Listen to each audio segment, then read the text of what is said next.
Alors Cécile, de quoi vas-tu nous parler pour cette première vidéo de Septembre Pépinière? Alors, pour cette première vidéo, j'avais envie de vous parler de sexe. Eh ben, mille Dieu, ça commence fort. Ok. Bon, non, allez, le sexe des plantes. Le sexe des plantes, c'est déjà beaucoup moins fun. Tu vas nous dire ça. Bon, alors, passons aux choses sérieuses. Dans la grande famille des plantes à fleurs, on a vraiment 3 catégories.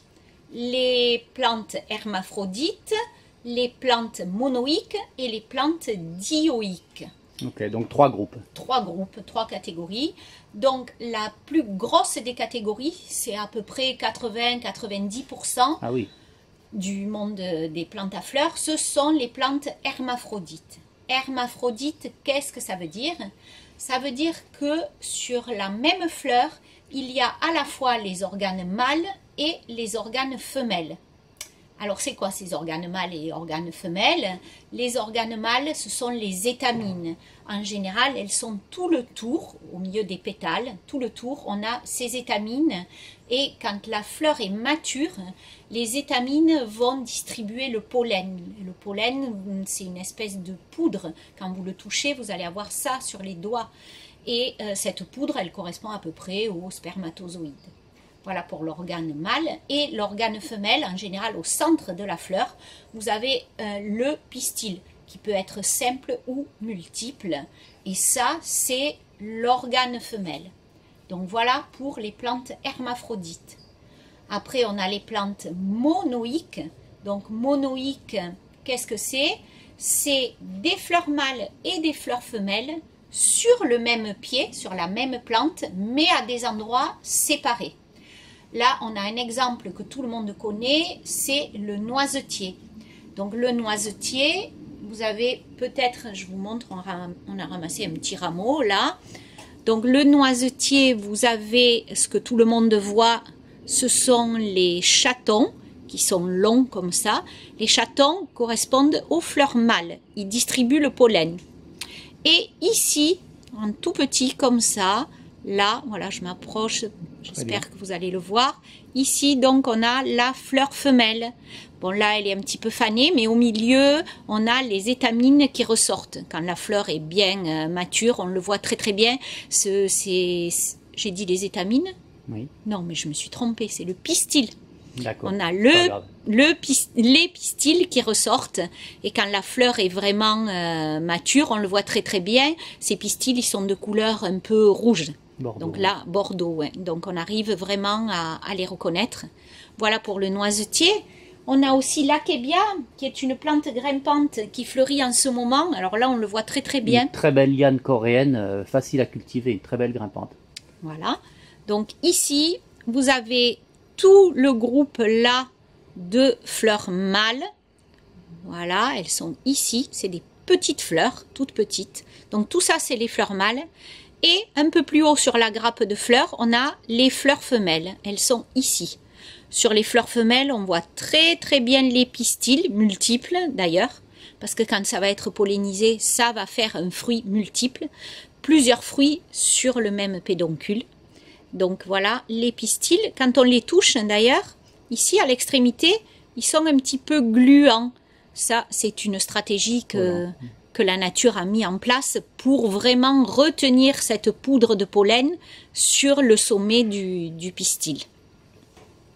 Voilà pour les fleurs, la famille des plantes monoïques. Donc monoïques, fleurs mâles et fleurs femelles, à des endroits différents sur le même pied. D'accord. Et il nous reste maintenant la catégorie des plantes dioïques, di comme deux.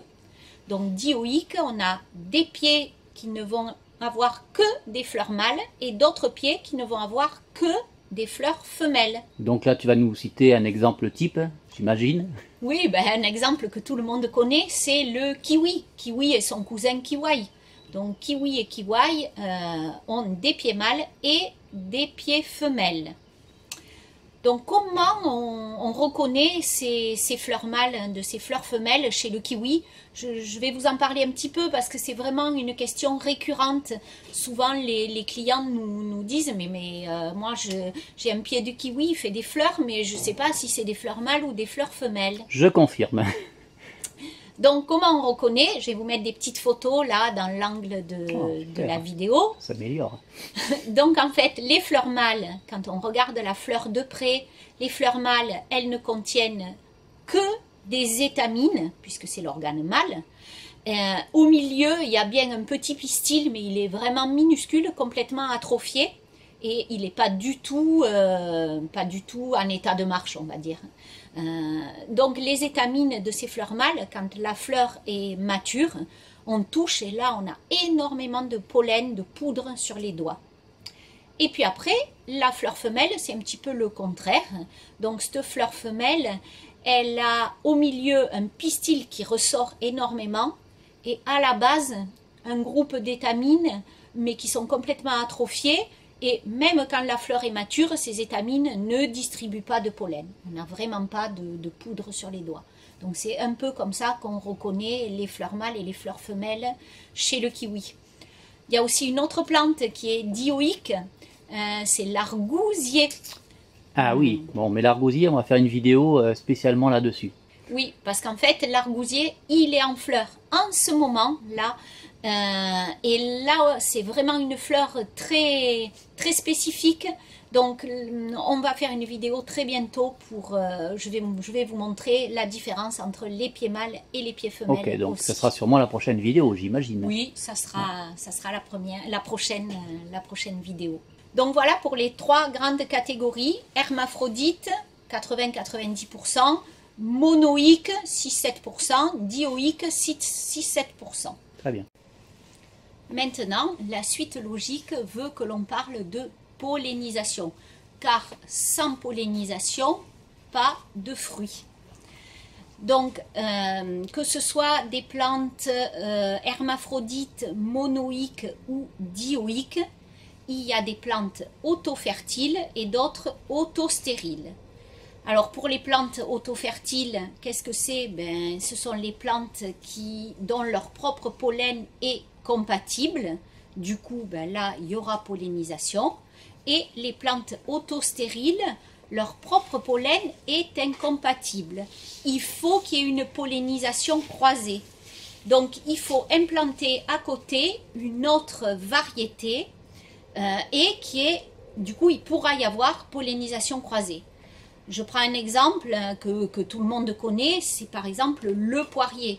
Le poirier, eh ben, si on met un poirier tout seul, si vous mettez une poire comice dans votre jardin, ben, du coup, vous n'allez pas avoir de poire, ou vraiment très très peu. Le poirier, il est autostérile, il a besoin d'avoir un autre poirier à côté pour qu'il y ait une pollinisation qui s'opère. Un autre poirier d'une autre variété.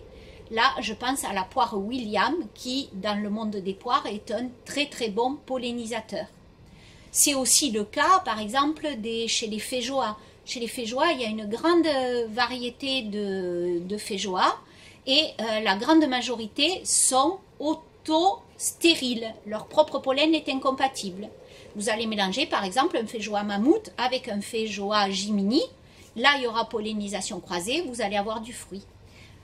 Malgré tout, il y en a quelques-uns qui sont autostériles, autofertiles. C'est le cas, par exemple, du feijoa Coolidge ou unique. Là, vous pouvez n'en mettre qu'un et vous aurez du fruit. Voilà un petit peu pour ce qui est de la pollinisation. Après, c'est vrai aussi que cette pollinisation, elle n'est pas assurée par l'opération du Saint-Esprit. Il faut qu'il y ait des insectes, à peu près pour une grande majorité, à peu près pour 80% des plantes, elles vont être pollinisées par les insectes divers et variés. Donc il faut que les insectes prennent le pollen d'une plante pour aller le mettre sur l'autre, ou d'une fleur pour aller le mettre sur l'autre. Et puis après, donc ça c'est une pollinisation que l'on appelle... Entomophile. Bien. Et puis il y a aussi des pollinisations Anémophile. anémophiles. Oh, il est fort. C'est avec le vent. Eh oui. Donc il y a quand même une petite partie des végétaux qui sont pollinisés par le vent. Et donc là, du coup, il faudra les planter assez proches, voire même à touche-touche, c'est le cas de l'argousier, pour qu'il y ait vraiment une pollinisation optimale. Les plantes qui sont pollinisées par les insectes et qui ont besoin d'une pollinisation croisée pourront être plantées un petit peu plus espacées. Voilà, si tu as Sébastien. On peut compter entre, par exemple, on va prendre l'exemple de 2 poiriers, puisqu'on en a parlé, donc un doyenné de comice, mettons, et un William. Donc on peut les planter à partir de, on va dire, 4 mètres, hein, ça c'est le classique, et on peut aller jusqu'à 50, 60, voire 80 mètres. Les abeilles vont vraiment faire leur boulot au niveau de la pollinisation, il n'y a pas de souci. Voilà.